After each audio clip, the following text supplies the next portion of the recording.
is you're going to get a right triangle. We're going to drop this line called an altitude. And this altitude is going to go from one point perpendicular to the opposite point. And we will label them like this. A, we'll call that B, C, and then this point's D. Now, my question to you is, how many right triangles are there in this picture?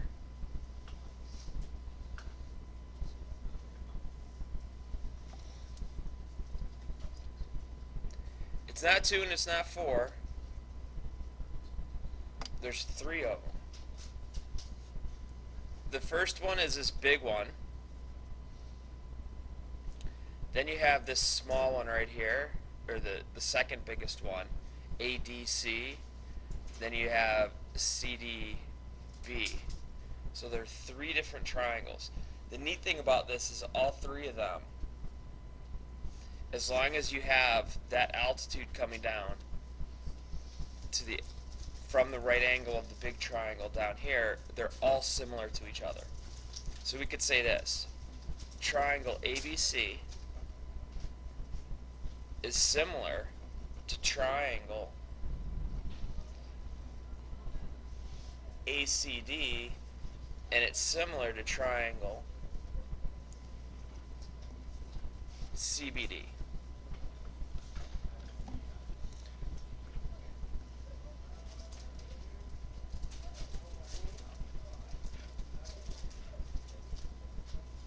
So if we took these and we broke them apart,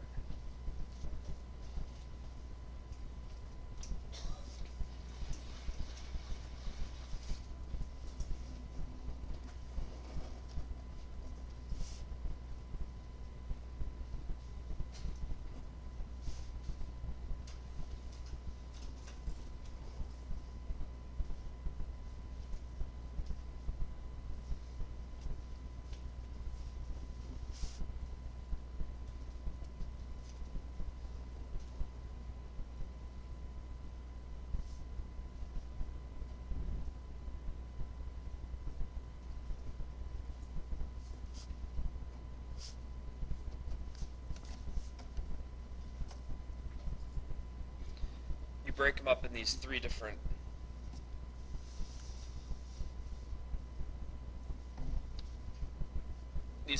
segments here. Now, the nice thing about this is we could go through and we can label all these points different values. And when we talk about similarity, we talk about those proportions. But it turns out some special things happen when we have these proportions. And this leads us to something called the geometric mean.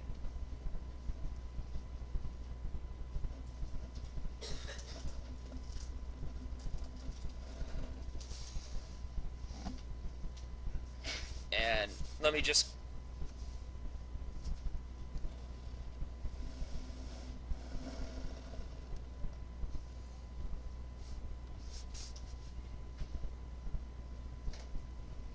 we're going to do that. We're going to throw that there. That's there.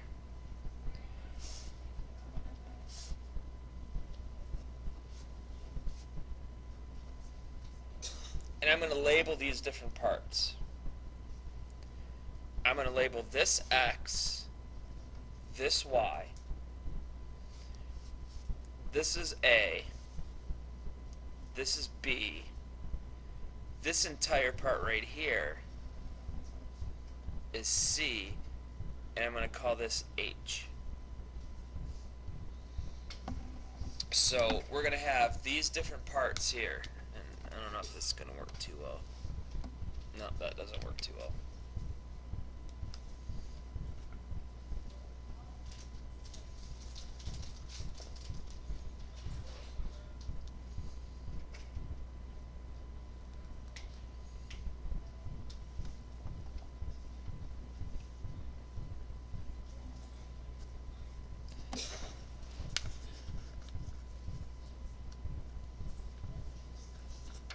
And using this idea up here that we could break these up, we could say that this big triangle here is going to be similar to this triangle here.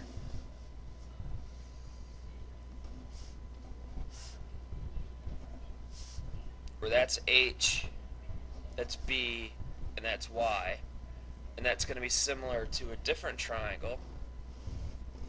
The third triangle, that's B, D, and C, where that's X, H, and A.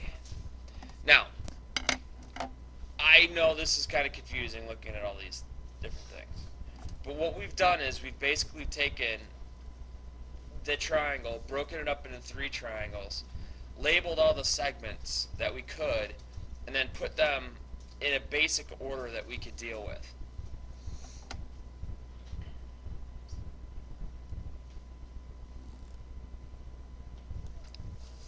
And because of this, we can actually come up with a bunch of different proportions. For example, from here we get B over A is equal to 8 or Y over H, which is equal to H over X.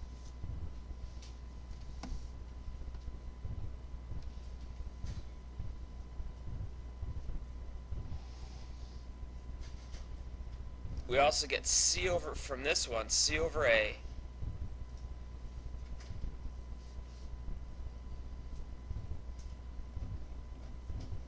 equals B over H equals A over X.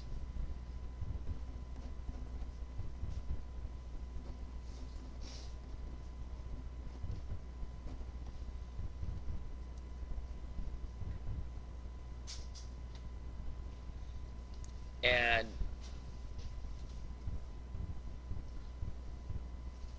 just kind of moving through here, we can set up all of these. Now, we could spend all day going over where these actually come from. I'm just kind of showing it to you, because what you really have to remember is the following. When you have this picture right here,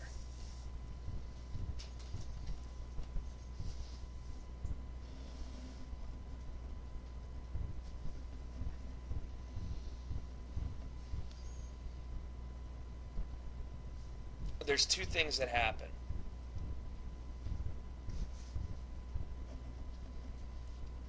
H squared is equal to XY.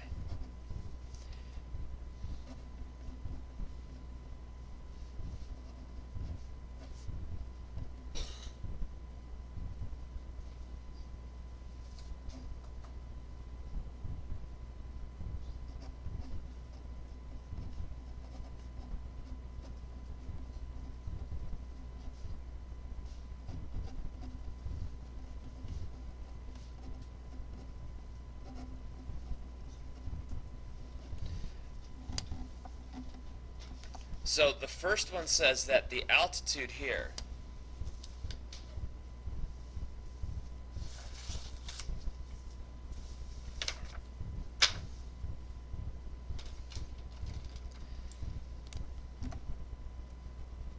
that is going to be equal to this first part times this second part. This part squared, the altitude is equal to those 2 parts multiplied together.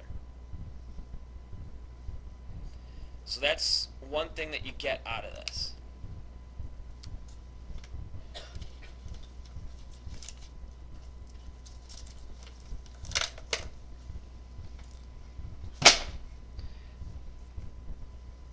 The second part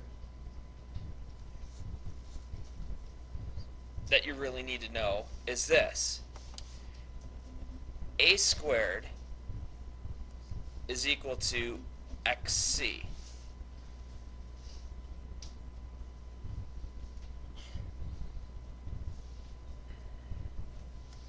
So we got this leg right here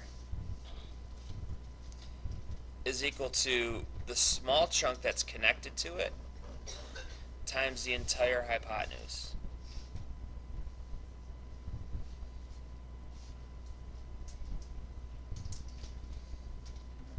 then b squared. If you think of the same thing, if you say, all right, this is a leg squared.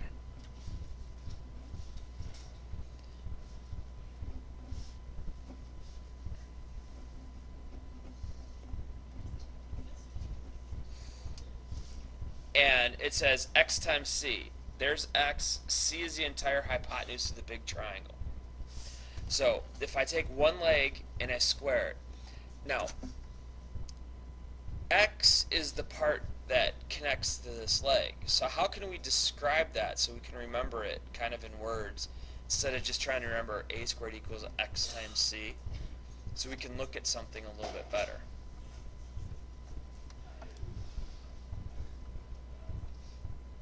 Well, how many parts is the hypotenuse broken up into? 2 parts. You get 2 parts in the whole thing. Now, if I'm talking about this leg and I'm going to square this side, this part, is it adjacent to this leg?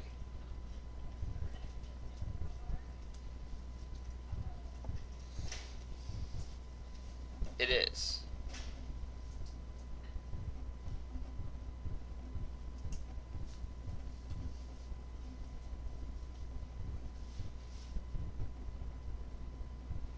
So you can think of it like this. If you take the leg, that squared is equal to the adjacent small section times the entire big one. Now, let's say if I use this leg right here, using the same logic that I used here, where a was equal to x times the entire thing, which was c, what would b squared be? B squared would be what? What's the part of the hypotenuse that's touching that leg?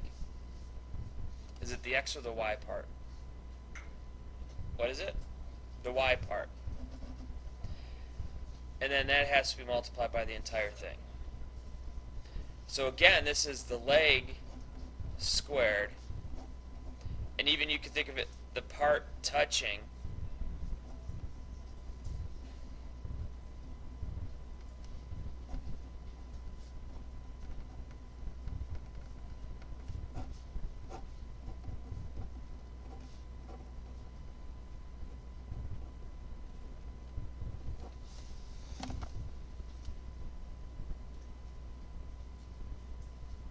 So if you kind of think of it as always, all right, it's going to be the leg squared, because on one side you have 2 things multiplied together. On the other side, you need 2 things multiplied together. So that's why we take, basically it's like leg times leg.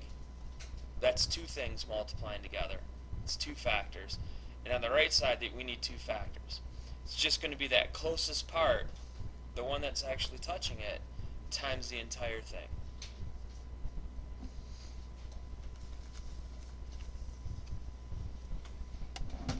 Now granted, I understand that was not probably the best explanation of anything.